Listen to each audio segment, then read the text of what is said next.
Je voudrais poser une question au professeur Montagnier qui nous fait l'honneur et le plaisir d'être présent aujourd'hui et qui a tellement de choses à dire sur les tests. D'autant plus qu'aujourd'hui, si j'ai bien vu sur le téléphone portable, on a un message sur le site de Chronimed qui nous dit qu'une nouvelle PCR numérique est disponible et je crois que le professeur Montagnier y est pour quelque chose. Est-ce que vous pourriez nous en dire un mot tout de suite? Attendez, je vous passe le micro.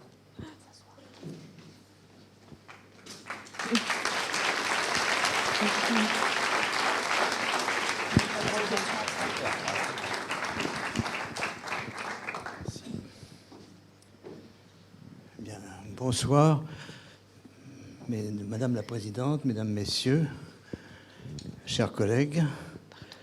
Je voudrais simplement dire quelques connaissances de principe pour cette maladie qui fait partie des maladies chroniques, des infections froides, c'est-à-dire des infections qui ne génèrent pas de fièvre, qui permettent à des bactéries ou des virus de persister dans notre organisme sans déclencher des grosses réactions immunitaires et d'élimination. Donc ces organismes ont appris à persister dans l'organisme. Nous connaissions ce phénomène déjà pour les virus, notamment pour les rétrovirus, le rétrovirus du sida, mais il semble que l'évolution même de l'environnement médical pousse les bactéries à se sélectionner pour persister de façon indéfinie. Et c'est le cas, malheureusement, des borrélioses, c'est-à-dire l'agent essentiel de la maladie de Lyme, mais il y a probablement d'autres microbes associés qui sont également transmis par les tiques. Donc c'est le premier point, je voudrais souligner. C'est évident maintenant pour beaucoup de médecins, de chercheurs, que la maladie de Lyme est une maladie chronique. Maladie chronique où le germe persiste et on peut le détecter dans la circulation sanguine. Comme vous avez entendu, il y a bien sûr des techniques de mesure d'anticorps, mais ces techniques ne permettent pas de dire si la maladie est encore active, si le germe est encore actif. Il y a aussi donc des techniques moléculaires que nous utilisons et qui existent déjà d'ailleurs partiellement dans le commerce, des techniques qu'on appelle de PCR, c'est-à-dire d'amplification moléculaire de l'ADN de Borrelia. Alors, effectivement, cette technique de PCR évolue.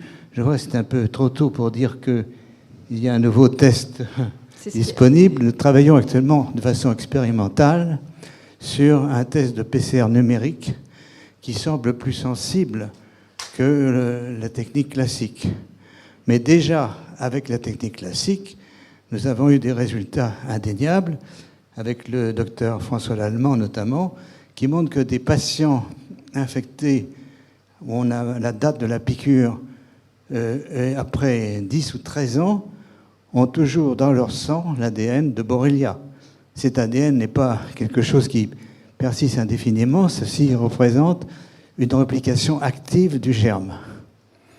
Donc nous avons la preuve que la maladie chronique de Lyme existe et malheureusement ça n'a pas été reconnu par toutes les autorités. C'est dommage, il ne faudrait pas que la France soit comme dans le cas du sida, un pays en avance sur la recherche mais en retard sur les applications médicales. Et c'est ce que je souhaite, donc, c'est que cette chronicité qui est déjà reconnue aux États-Unis et dans d'autres pays le soit également par la France, que la France, nous sommes le dernier pays à la reconnaître. Ça, c'est le premier point. Le deuxième point, c'est existe-t-il des thérapeutiques? La réponse est oui. Il existe, on peut dire, une expertise antibiotique que mes collègues qui sont là pourront dire mieux que moi. Ça n'est pas facile, bien sûr, de traiter parce que le germe est très polymorphe, c'est-à-dire qu'il a des formes qui sont des formes kystiques et qui sont beaucoup moins sensibles aux antibiotiques. Donc il faut traiter longtemps, parfois avec des pauses, bien sûr, avec aussi toute un entourage évitant les effets secondaires des antibiotiques. Ça n'est pas par plaisir qu'on se traite et qu'on accepte un traitement long terme antibiotique, mais là, il faut répéter ce traitement pendant assez longtemps pour que les signes biologiques et aussi cliniques disparaissent. Et bien sûr, nous sommes dans une période de recherche et il faut espérer qu'un jour, on aura des moyens plus importants, peut-être, pour traiter. Mais pour l'instant, nous avons les antibiotiques actifs et il faut les utiliser pendant un long terme. Et là, nous heurtons également à un dogme médical qui paraît trop simple. Ne pas traiter trop longtemps pour éviter des résistances des antibiotiques. La résistance aux antibiotiques est un phénomène encore aussi très important, c'est évident. Et on la rencontre souvent dans les hôpitaux. Les germes apprennent à persister d'un malade à l'autre dans les hôpitaux à cause de fautes ou de défaillances d'hygiène.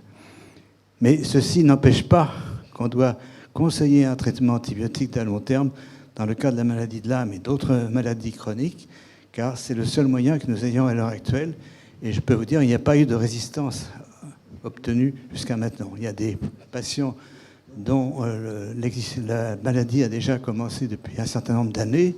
Ils sont plus difficiles à traiter que les autres, mais on n'a pas trouvé de germes vraiment résistants. C'est une question de choix de traitement, et il faut donc avoir une expertise. Et il y a ici, effectivement, vous avez cité Chronimed, des médecins qui sont parfaitement au courant de la manière de traiter la maladie de Lyme. Il ne faut donc pas ignorer que la maladie de Lyme est une maladie que l'on peut guérir. Merci. Oui. En matière de... Attendez, j'ai encore une question à vous poser, professeur Montagnier. Vous pouvez vous asseoir si vous voulez.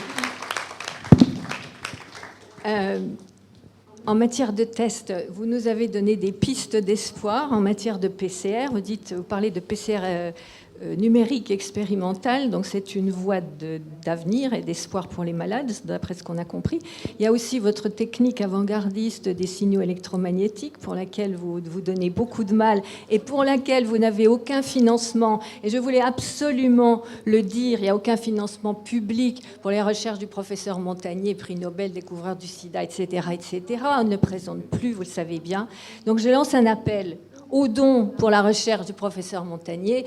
Je dis aux malades concernés par les infections froides, puisque les recherches en détection du professeur Montagnier portent là-dessus, je dis aux malades, mais organisez sur Facebook des levées de fonds pour l'Institut de recherche du professeur Montagnier, alertez toutes les relations que vous pouvez avoir, tous les gens qui sont capables de lever des fonds, allons demander à la Fondation de France et à d'autres, il faut absolument que ces recherches, n'est-ce pas, soit financé. Vous nous le dites, vous nous le répétez. D'ailleurs, dès qu'on le pourra, on vous fera un don. Je pense à LSF, puisque vous avez accepté de nous parrainer et que vous acceptez de venir comme ça, un jour à Paris, faire le point sur ces problèmes extrêmement graves qui nous concernent et qui nous tiennent tellement à cœur.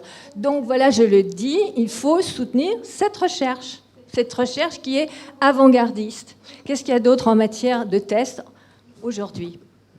À ma connaissance, pour Lyme. Vous avez signalé la méthode de la mesure des signaux électromagnétiques. J'en ai pas parlé parce que c'est une méthode long, expérimentale, mais elle permet de détecter n'importe quel type d'infection bactérienne ou virale qui induit un stress oxydant dans l'organisme. Donc ça concerne énormément de pathologies. Donc il faudrait absolument associer toutes les associations de malades concernés par les infections froides, les fibromyalgiques. D'ailleurs, il y en a dans la salle. On est maintenant en contact avec tous ces gens. On essaye de les nouer, en tout cas, ces contacts, pour essayer d'aller vers une fondation pour la recherche sur les infections froides. Ça, c'est une grande idée utopique qu'on a d'ailleurs soumise au directeur général de la santé. Mais sans grandes idées utopiques, rien n'avance dans le monde. Il faut bien les poser, ces idées, même si elles ne sont pas tout de suite concrétisées, je crois. Donc, c'est très, très important. Et puis, moi, j'ai encore une autre question, parce que j'en profite quand vous êtes là, professeur Montagnier, nous en profitons. Une question qui porte sur les modalités de transmission, et notamment la transmission par la voie transfusionnelle, puisque votre test, il aboutissait, serait capable, je pense, comme vous nous l'avez déjà dit, de sécuriser le sang. C'est un problème extrêmement grave. Oui, les modes de transmission, effectivement, La plupart du temps encore, ce sont les piqûres de tiques, de certaines tiques, qui transmettent d'ailleurs d'autres bactéries en même temps, qui sont peut-être aussi importantes. Mais il ne faut pas... On a déjà des cas de transmission dans les couples, des partenaires du couple, de transmission de la mère à l'enfant. Ceci a été bien démontré, avéré. Et la question se pose donc, comme il y a une sorte de fenêtre assez longue, persistante, sans signe apparemment, si la personne n'a pas noté l'événement de la piqûre, elle ne peut pas savoir si elle était infectée ou non, et peut donc être donneur de sang.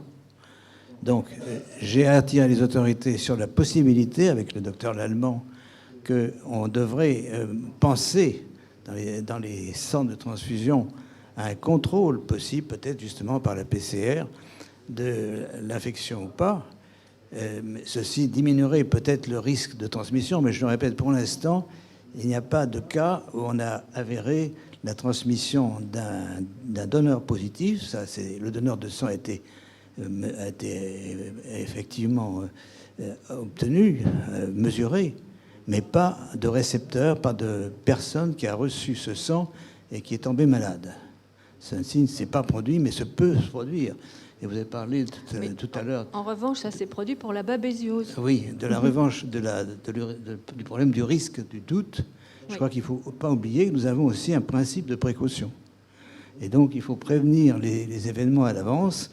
Et là aussi, il ne faudrait pas donc qu'il y ait un retard à la recherche sur la mise au point d'un test qui pourrait être appliqué au centre de transfusion. Voilà, c'est ce que je voulais vous faire dire et que je voulais faire entendre à la salle, parce que là, on est au cœur du sujet, au cœur du problème. Et la recherche, c'est évidemment central. Voilà, merci beaucoup, professeur. Merci beaucoup.